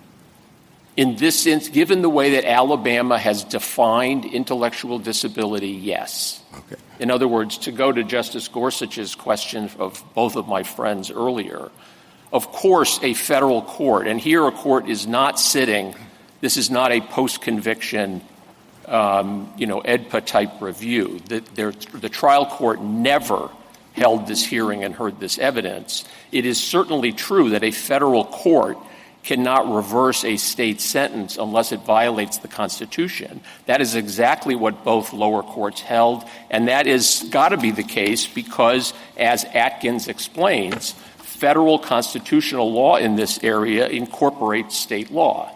Do you think the Eighth Amendment means something different in Alabama? Could mean something different in Alabama than it means in, let's say, Florida or Texas? No. I mean, I think Okay, I will. May I just add one sentence? Sure. As we've pointed out in our brief in the appendix, and I'm happy to answer questions about any particulars, there is no state, every state that has considered multiple test scores post-Hall, and it may also be true pre-Hall, I don't know, with the limited exception of Oklahoma, and Oklahoma only when there's one score above 76, has said if there are multiple scores whose SEM ranges individually reach 70 or below, you consider other evidence that is relevant to intellectual functioning. That is a consensus. If the Eighth Amendment has to mean the same thing in every state, then there is the conundrum of Atkins' reference to the discretion that is afforded to the states. And one possible interpretation of that seems to be the one that you are advocating, which is that federal law somehow incorporates state law, so that in determining whether there's an Eighth Amendment violation, the court is to determine whether there was a violation of state law. But isn't another possible interpretation of that the following, that the Eighth Amendment, as understood in Atkins, gives the states discretion, but there is an Eighth Amendment floor, and the Eighth Amendment floor is what cannot be, you can't go below the floor. And the floor is whatever a definition of intellectual disability, procedures for determining intellectual disability that are impermissible. And so long as the state does not go below that floor, a state court does not go below that floor, there's no Eighth Amendment violation. I'm not sure. It seems to me so long as the state court does not apply the, quote, means to enforce this constitutional rule, which is the language of Atkins, in a way that is inconsistent with the Atkins principle that persons whom a court, interpreting court law that itself is applying the Eighth Amendment standard, considers to be satisfying of all three prongs. In other words, so I take that as an agreement that it would be possible for a state to come up with procedures that would violate the Eighth Amendment, right? I mean, you wouldn't want to rule that possibility out. Oh, of course. I mean, that was exactly what happened in Hall. And in Moore, for that matter, and in Brumfield. And in every single one of those cases, the court remanded to the state courts, which then heard all of the relevant evidence, not just IQ test scores, all of the relevant evidence, and concluded that the defendant had, in fact, satisfied his burden to show all three prongs. Mr. Waxman, if a state law goes above what we might say the Eighth Amendment floor is, and a federal habeas court deviates from what state law requires, does it violate the Eighth Amendment? No. I mean, the example would be, let's say a state said, look, we've read all the other cases, but in our state, we're not going to execute anybody who has a true IQ below 80. and we're going to hear all the evidence, but a true IQ below 80, you win under state law. A federal court couldn't grant habeas in that circumstance. Right, unless there was a compelling argument that the true IQ was below 70. Right. Yeah. But it might be a violation of state law, but it isn't a violation of the federal Constitution. That's right. But what we have here is a situation in which every state, with the very limited exception of Oklahoma, says IQ test scores are not equivalent to substantially sub-average intellectual functioning because that is a condition, not a test score. They are highly probative, considering the standard error of measurement of what actual IQ is. So we don't have to really consider Alabama law because what you're articulating is the Eighth Amendment standard as you see it based on what you're pointing to in a consensus of the states. But just to kind of clarify the position on this thing we've been going back and forth with about what is the role of state law, really Alabama law here does not matter to your argument. Alabama law matters a great deal to my argument because, as this court has taught, we leave it to the states to apply appropriate means for enforcing the Eighth Amendment guarantee. And that is what the Alabama appellate courts have said repeatedly that they are doing in considering both evidence of IQ test scores, if there are any, and where those scores are determined upon expert testimony to be inconclusive, other evidence of intellectual functioning, including, in this case, 4 other psychometric tests that test intellectual functioning, and a history where in the 7th grade he was medically diagnosed as mentally retarded. And considering all those factors, the court found, both the district court and the Court of Appeals made clear on remand that with respect to evidence of intellectual functioning, including but not limited to test scores, he satisfied prong 1. The Court of Appeals then went on to say, in its opinion on remand for this court, that the additional evidence, I'm quoting from page 8A of the Joint Appendix, which is quoting from Hall, the additional evidence of Smith's adaptive deficiencies plausibly supports the district court's reading that although Smith scored above 70 in IQ tests, his actual functioning is comparable to that of individuals with a lower score. Thank you, Mr. Rox. Thank you. Putting aside how it applies in this case, the SG's methodological approach, as I understood it, I want to make sure whether you agree or disagree with it. What I understood the Solicitor General to say is that the scores, you start with the scores, but then you have to go on, usually, maybe always, to consider all the other evidence. But then when you make the final evaluation, you can't forget about the scores as part of the overall analysis.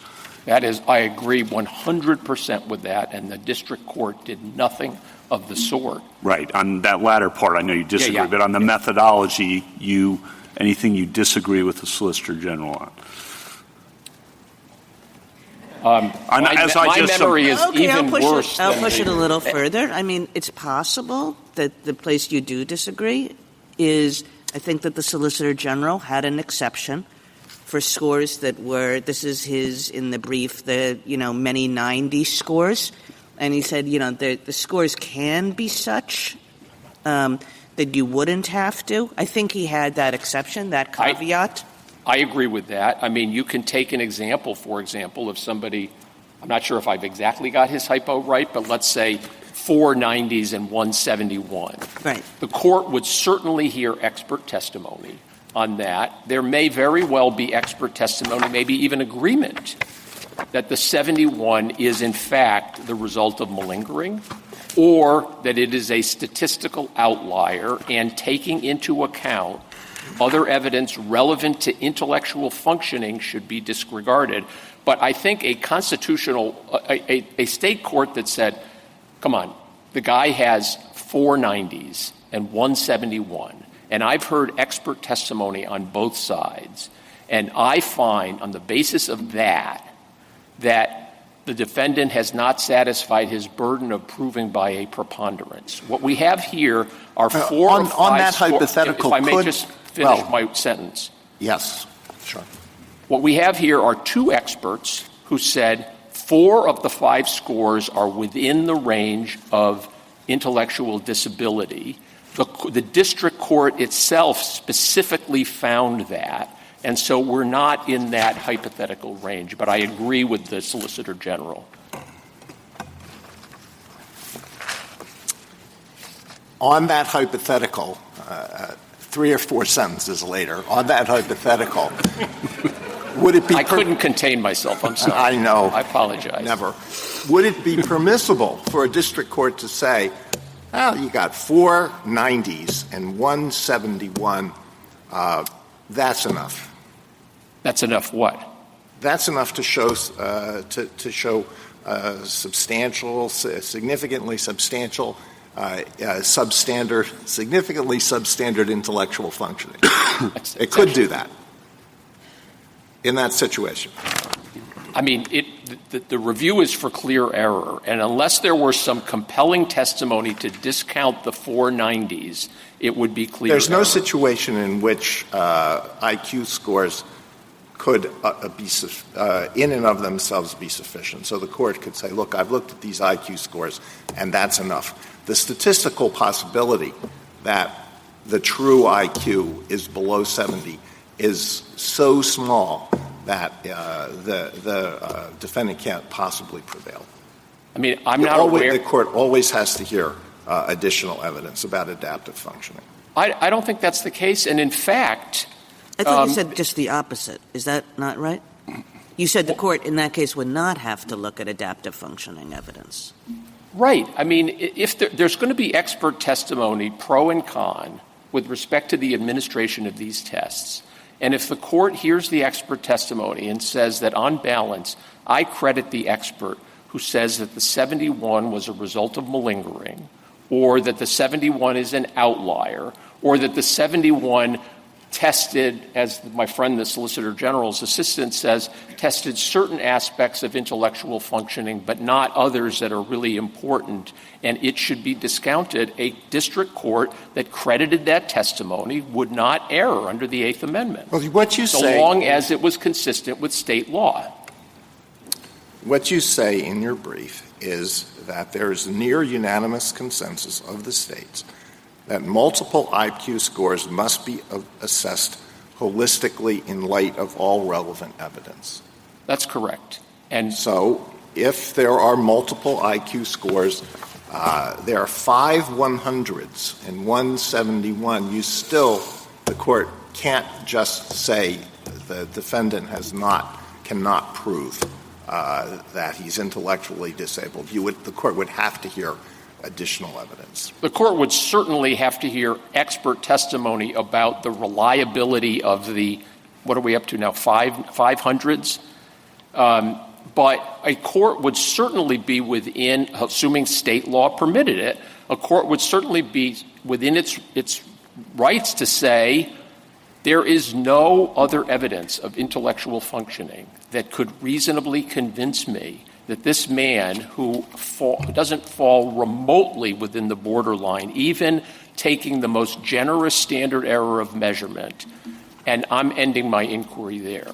You would have to be able to show evidence on one side or the other that the test scores are in fact were properly administered and reliably interpreted. And there are Alabama cases in which the state has offered extraneous evidence, that is evidence other than test scores that go to intellectual functioning, to say even though he scored within the range of 69, he's not intellectually disabled. And so I think your arguments or your responses to Justice Alito are all really heavily focused on the fact that what the court is actually doing is hearing evidence, that the court is actually assessing, making this determination about intellectual functioning in light of expert testimony about these things. And so it seems kind of odd to have rules that would be rigid with respect to how these particular experts are testifying or what the impact of the various scores are in this environment, I think. I mean, am I right about that? Like, part of the confusion that I'm having is that Alabama and the SG seem to want to remove the evidentiary aspect of this and make it into just a question of law, as though the court, without evidence, is just making this decision. When, in fact, the court is hearing from experts who have looked at the test scores and all of the evidence and are testifying as to their beliefs regarding this particular legal criteria. And then the court is deciding.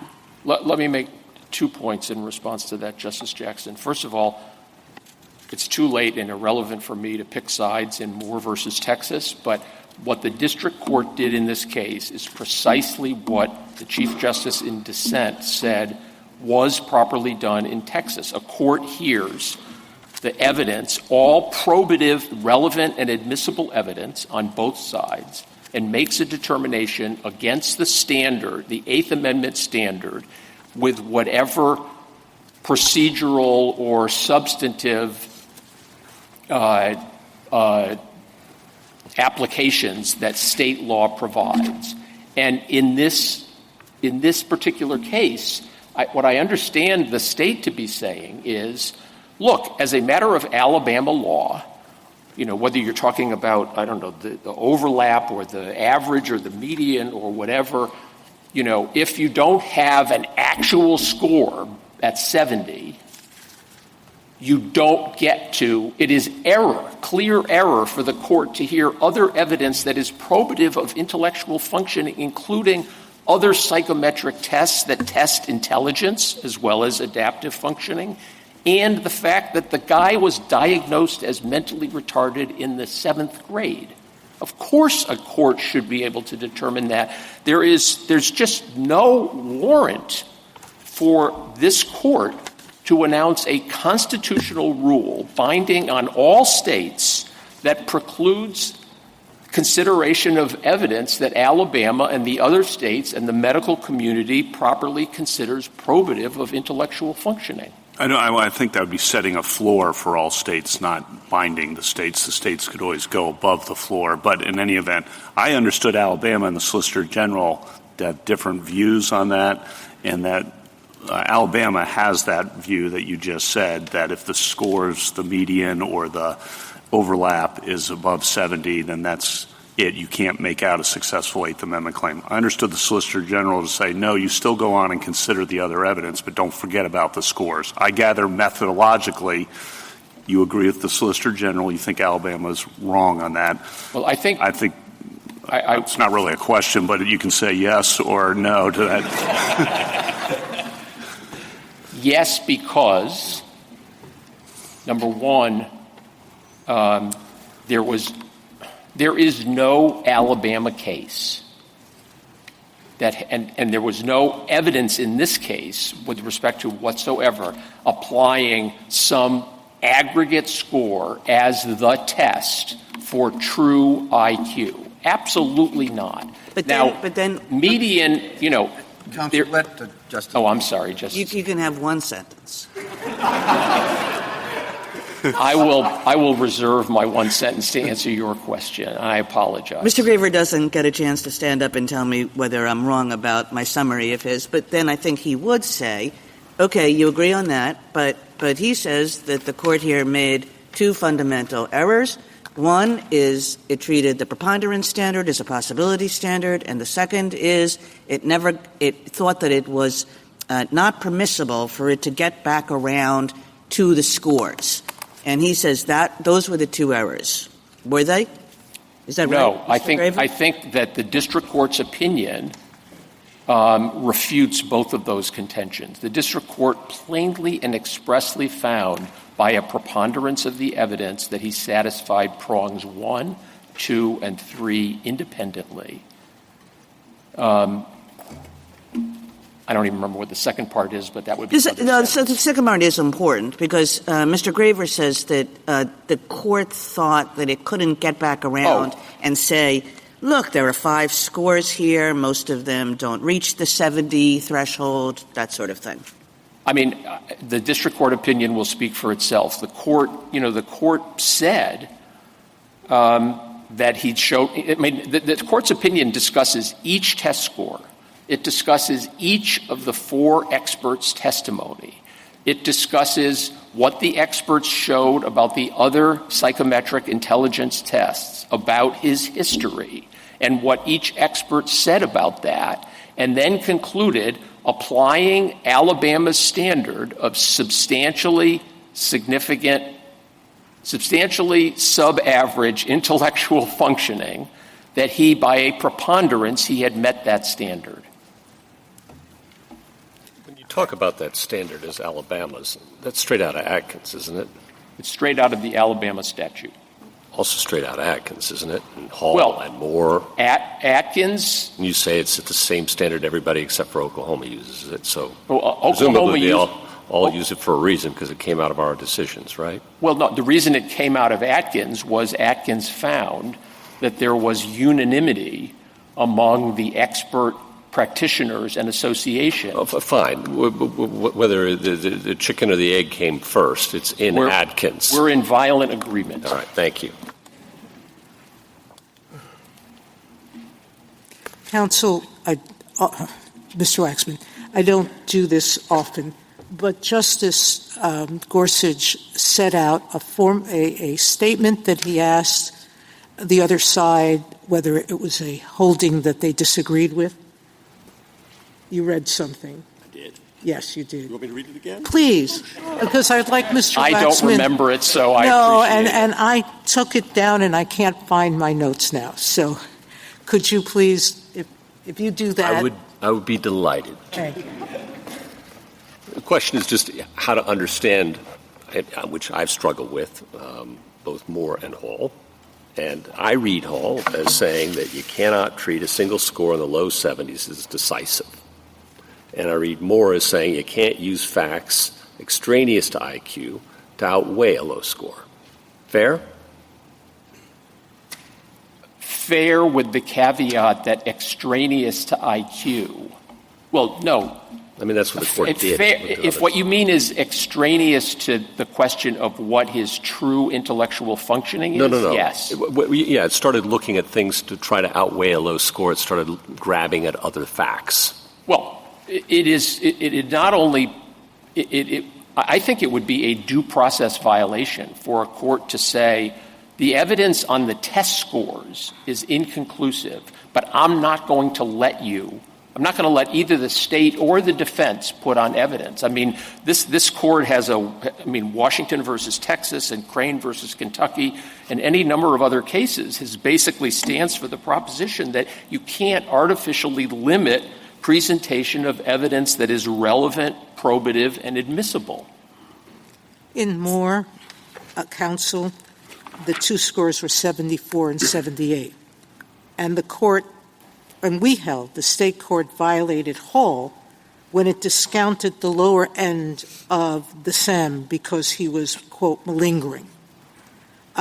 There we held that when there's an IQ below 70 with the SEM that adjusted for this test standard error, then you must permit evidence of whether clinically he falls within the range of intellectual functioning details. Correct?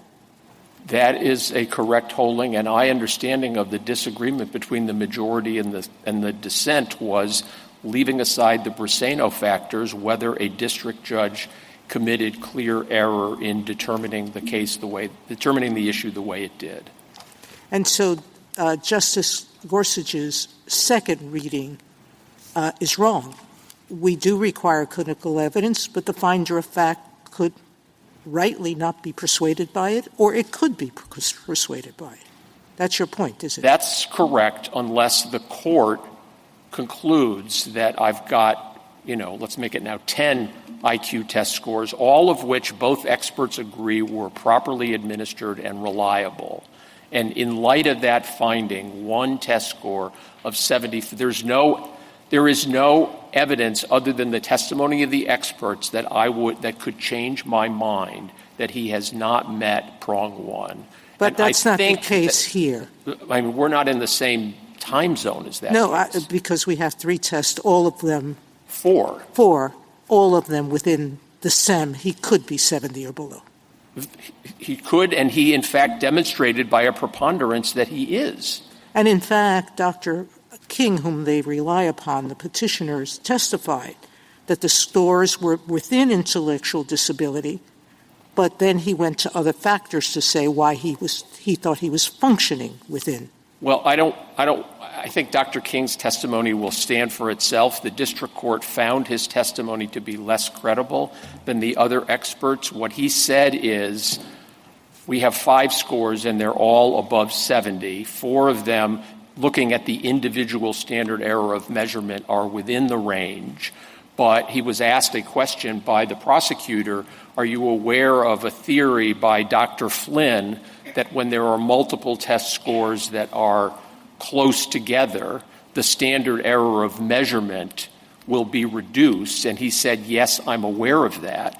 There was no testimony about what, in this case, that standard error of measurement would be, and it is inconsistent, flatly inconsistent, with what this court said in Hall and what, in at least 5 cases, Alabama courts have done, which is always apply plus or minus 5. And in Thank fact, you, counsel. they've rejected Flynn, correct?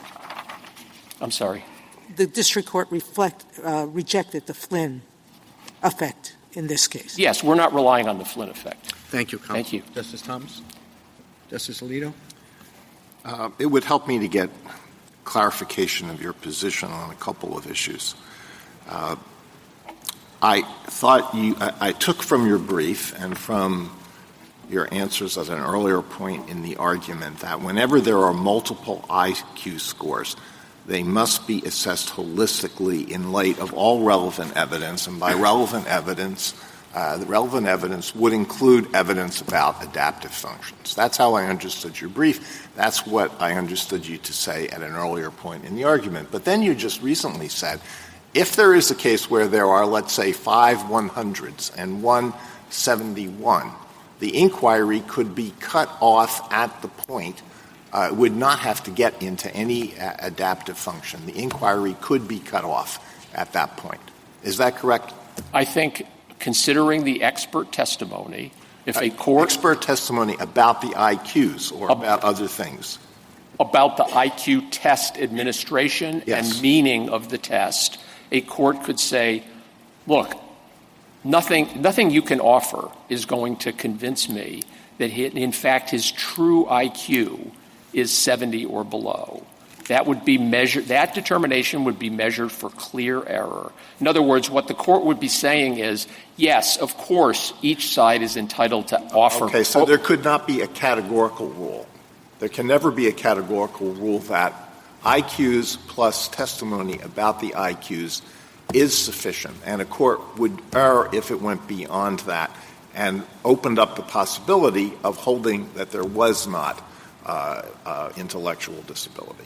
You said it would the court could do it, and that it would be reviewed for clear error. What I am saying is, if there are multiple, 1 or more IQ test scores that are within the range of intellectual disability, that is 70 or below, it is error for a court to refuse to consider expert testimony and evidence relating to other psychometric tests and school and prior diagnoses to determine whether the defendant meets his burden to show prong 1.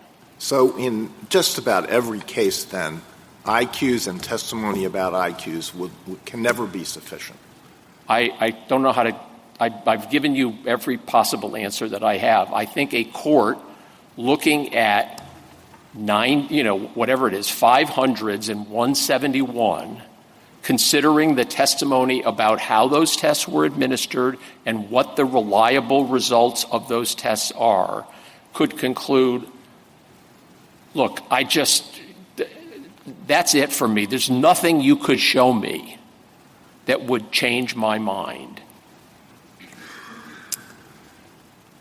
I'm still perplexed also about your view regarding the relevance of Alabama law here? Does it matter what Alabama law says on these points, or are we looking for the minimum Eighth Amendment standard? What Alabama law says about how this is or isn't proven is the Eighth Amendment commandment of this court in Atkins. That is, it allows states to apply various standards in order to make a determination about the Eighth Amendment violation or not. As we know, the state can apply different levels of burdens consistent with the Due Process Clause.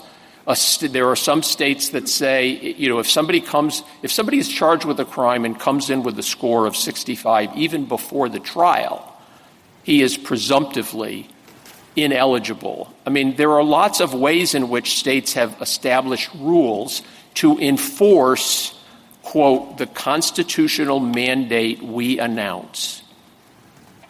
One final question. How are we to determine what the national consensus is based on state court decisions that are struggling to understand what this court has said in Hall and Moore?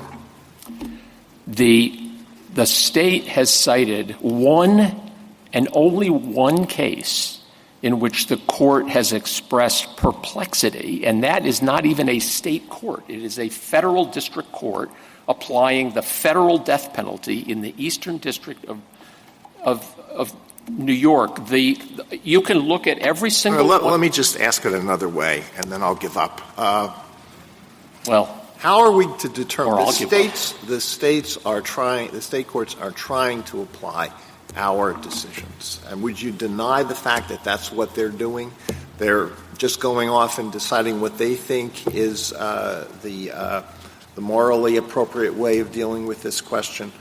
Or are they trying to understand what this court has said? And if they're trying to understand what this court has said, how can that show a national consensus in the sense in which we've used that term in prior death penalty cases? The state courts have uniformly looked to Hall versus Florida and this court's announcement of its rule in Hall, its two-part holding in Hall versus Florida, and said to determine substantially sub-average intellectual functioning, we look at all probative evidence, including, of course, the test results from properly administered IQ tests. All right, thank you. Thank you. Okay. Justice Sotomayor?